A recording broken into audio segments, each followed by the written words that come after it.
Hello guys, and welcome to another exciting episode here on the North Farms. My name is Ezekiel. For today's episode, it's something that is old to our old subscribers and something that is going to be new to you, the new subscribers, okay? But I think it's a plus for those who have watched the previous video and will still watch this video, so it's going to be a plus for you. Now we are going to revisit a very important aspect when it comes to rabbit farming, which is nutrition.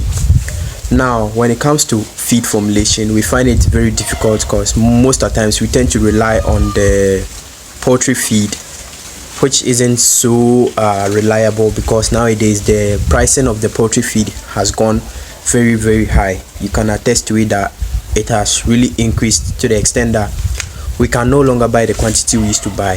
That's if you are even able to afford a bag or something like that, okay? So we are going to be revisiting feeding, that's feed formulation. I'm going to be showing you the various ingredients we are going to use to compile the feed together, okay, and the various approximations, because when it comes to feeding, one thing you realize is that the various ingredients are given ratios, okay. They are measured according to ratios. Now let's take for instance soybeans. Soybeans is going to be like this number of bowls is to this number of bowls of maize, okay? So that's what I'm talking about. So if you want to be briefed on this information, there were some people that didn't quite get the full understanding of how the feed compilation was compiled, okay? So I'll seek to address all those issues. We've had some past two comments saying that we should clarify their doubts on the feeding, okay? So that's exactly what we are going to be doing, and we are going to be covering up everything here. So I advise you to stick and stay. Okay, so we've gotten all our ingredients laid out. So the next thing is to show you the various ingredients and how we are going to mix them. Okay, so first off, we are going to start with the corn, which is your normal corn, that's yellow corn. I normally prefer yellow corn because it's very rich in the vitamin aspect, okay? So if you want the vitamin aspect, I advise that you stick to the yellow corn, okay? So now the next thing we are going to move to is the protein aspect. And now we've already covered the carbohydrate aspect, okay? That's the energy aspect, which is the yellow corn right here. So we are going to be using yellow corn for the energy aspect, okay? So now we move to the protein aspect, which is soya beans. Normally I go with soya beans and fish meal, but as at the time I was recording this, I was out of fish meal, so we can still stick with the soya, and it's going to is going to be a substitute, okay, and it's still going to perform the same functions as the fish meal, and we'll still get the same output, okay? So now we move to the fiber aspect and we have our wheat bran.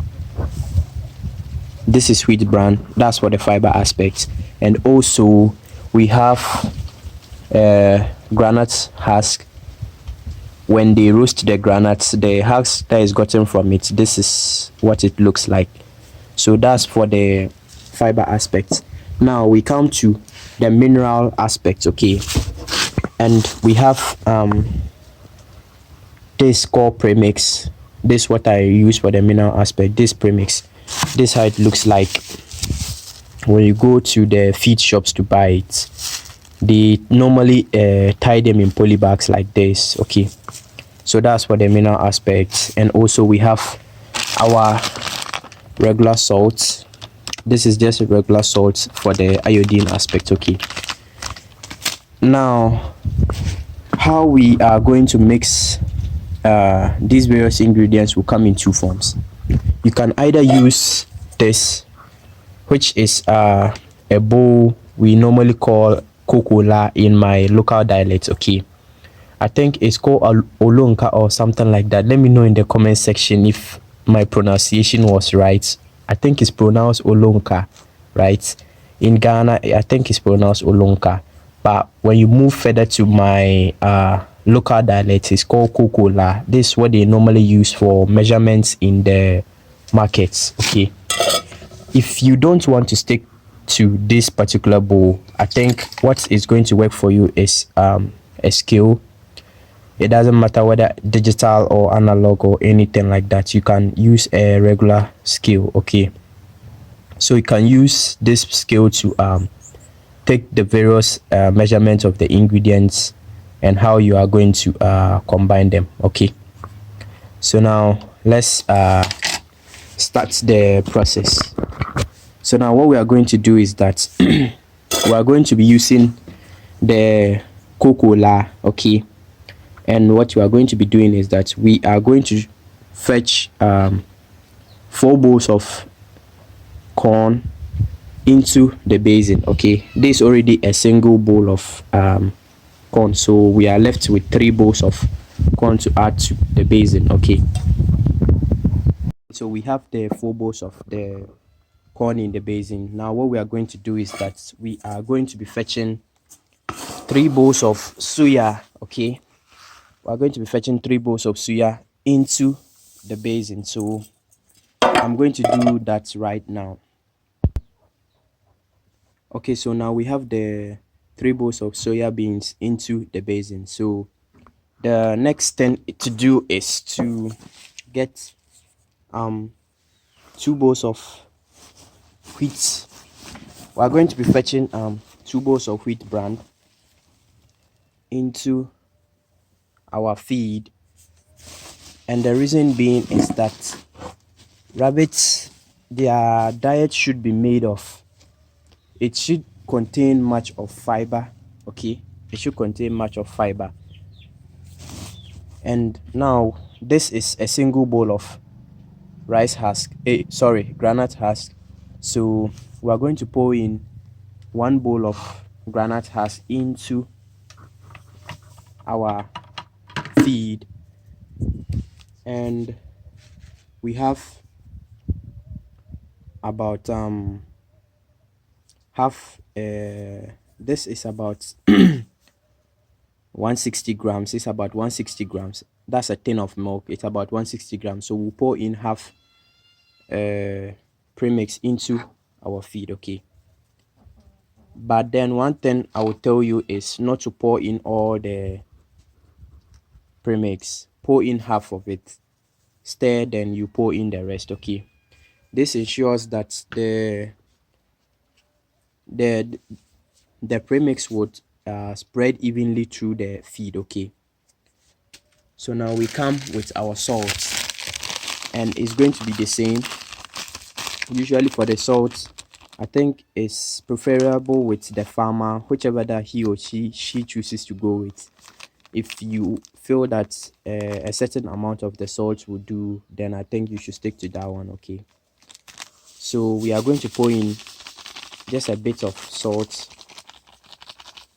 We're not going to pour in the whole thing. We're going to leave the rest for when we turn the feed, then we pour in the rest. Okay, so now the thing we are going to do is that we are going to stir the feed to make sure the mixture is uniform. Okay, so once you do the stirring, this is what you are going to be seeing as your final product. This is what it's going to look like. As you can see, we already have some here, but except for this, we use white corn. That's why you are seeing the white coloration in the feed. Okay, but this is yellow corn, but as you can see, they look similar. Okay, they look similar. So we are going to pour in the rest of our premix, then we add the rest of the salt to as well. Remember, we were saying that you should pour in gradually so that there is going to be a uniform mixture of every ingredient. Okay, so we just poured in the last aspect, and the last step to do is to go ahead and stir it again and make sure the feed is it has a uniform mixture. Okay, so there you have it. That's your your feed right there, and how we compile the feed. I've given you the various details on how to compile feed on your own. So I'm sure by now you should be able to compile feed on your own. All you need to do is to get the various ingredients. I know in this episode we didn't have some of the ingredients, but I think once you watch the previous video and this particular video, you should get the full understanding of how the feed is always formulated. Okay. Now, another very important aspect that I didn't mention in the previous video was that when you prepare your feed, how do you store your feed, right?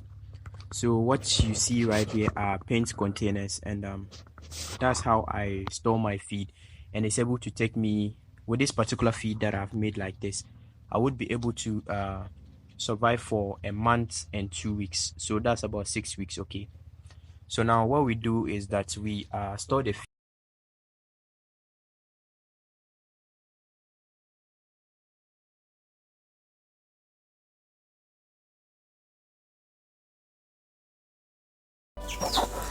Okay, so there you have it. That's how we make the feeds, and I'm sure by now you should be able to compile feeds for yourself. For those of you that have been buying feed, this is a way of cutting down your costs. I think you should try it out and see how it works. If it works for you, fine. If it doesn't work for you, then I think you can stick to what you've been using before. But I'm sure you've learned a thing or two. So this brings us to the end of the video, and if you liked it, give us a like, and if you have any thoughts, share it with us in the comment section. Okay, I'll do my best to reply to each and every one of them. Okay, until I see you again, it's a goodbye for now.